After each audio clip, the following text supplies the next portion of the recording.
Welcome to your daily-ish Islanders prospect update for August 27th.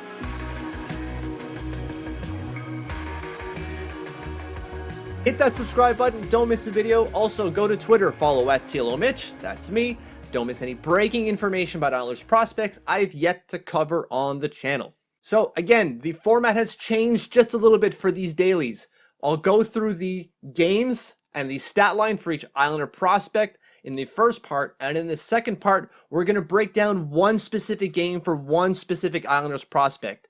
Today's game is going to be Adler against Cardiff in the Championship Hockey League. Adler won 5-0, and Iskhakov had one heck of a game. We'll get to that in the second portion, though.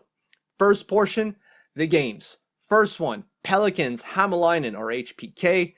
Pelicans lost 3-2. Matias Rajaniemi played 10 minutes, 59 seconds, which isn't a whole lot. Got 2 penalty minutes and didn't get anything else on the stat sheet. No shots, no plus minus, just flat zeros after the penalty minutes.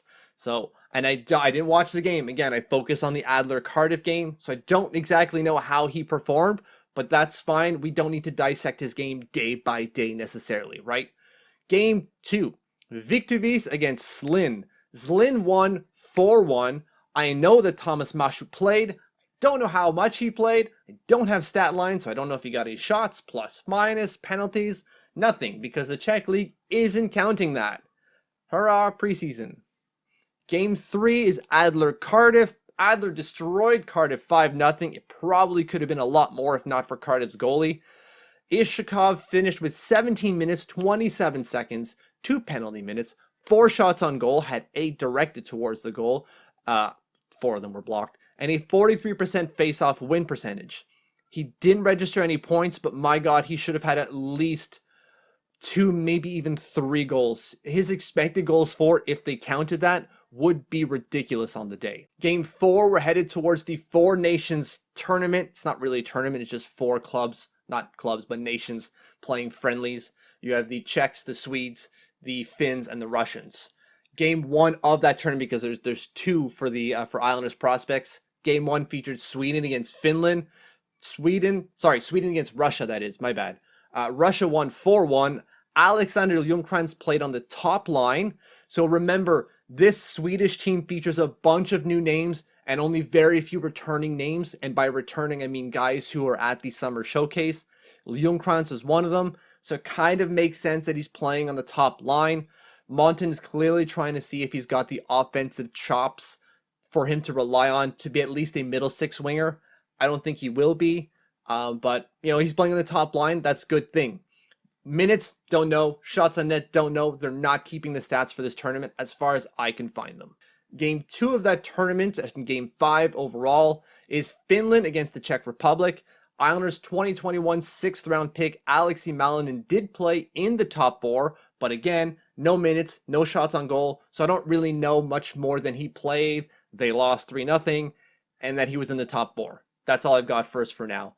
In this second portion, let's go over the Cardiff-Adler game and dissect Ruslan Iskhakov's play from start to finish, and even get some quotes from Ruslan himself. So, it ended 5-0 for Adler. They were excellent, dominant even. It was kind of close in the first half of the first period, and then Adler went off for 2 goals within a minute, and it was all over from there. But for Ruslan Iskhakov, again, 17 minutes, 27 seconds worth of ice time, 2 penalty minutes, 4 shots on goal, 8 towards the net, 4 of them were blocked, and a 43% face-off win percentage, which is okay for Ruslan. He's not always been the greatest face-off man, but at least his day started well. In his first shift, he won the face-off real clean. So that was a good sign for me, because I like to see that he's at least getting towards the winning most of his draws instead of losing them like he did at the beginning of the year with TPS. From there, he showed off a lot of the skill that we know Ruslan Iskhakov holds. His puck skills are incredible. In this one sequence I pulled out, you can see him go inside, outside on a defender, open him up, get a lane, and charge the net. He ended up drawing a penalty on the play. I think he drew 3 penalties in the day, which is incredible. Just absolutely like dynamic offensive player. Like his puck skills are incredible, and it was clearly on display on that one play right there. The third good sequence, and I'm adding the face-off win as a good sequence. The third good thing I want to point out is how he's getting himself into open areas. So on this sequence here in the second period, you can see him go and charge towards the slot. That's what a center is supposed to do. Tap the stick on the ice, say like, I'm wide open, but still doesn't stop moving, right? He heads towards the far post where he's got a tap in, but the puck just jumps over his stick and he can't bat it in. So not only is he a good position in the slot, but continues to go into a better position towards the net. And of course, it wasn't all good for Ruslan. There was some not great as well. There's this one particular attempt here where he rushes into the zone. They're on what is essentially a 3-on-2 and turns into a 2-on-1. And he and Borna Rendulic kind of get confused. So the puck works itself to Borna. Borna then, instead of firing it on net, as he probably should have done, throws it back towards Iskhakov, and the goalie makes a pretty darn good save to stop Iskhakov in close. And so, like, you're thinking Iskhakov should have buried that. He should have buried it. But when I spoke to him about this play specifically, he said, honestly, I wasn't ready for that pass because I thought Borna was going to fire it in. And when you look at the play, you're going, yeah, I can kind of understand that. It sure looks like he was in a better position to fire that in and not throw it back towards the front of the net. And Ruslan just had very little, space and time to do anything with it. He did throw his hands up in the air saying like, oh my God, I wasted an opportunity. But when I spoke to him, he's like, honestly, I really didn't see it coming until the end. That is something that we will fix going forward. Remember, this is the first year that these guys play together. They will fix it. This is just a chemistry issue. The other bad sequence, and I'm using bad here with air quotes because while it didn't end well, there's a lot of promise in the play itself. So you can see Ruslan pick up the puck essentially in the face-off circle and work his way into the slot with some nifty stick handling. But the goalie's able to track him the whole way, and the play kind of peters away. Like, he just kind of gets in the slot and realizes, well, the goalie's got me, I've got nowhere to go.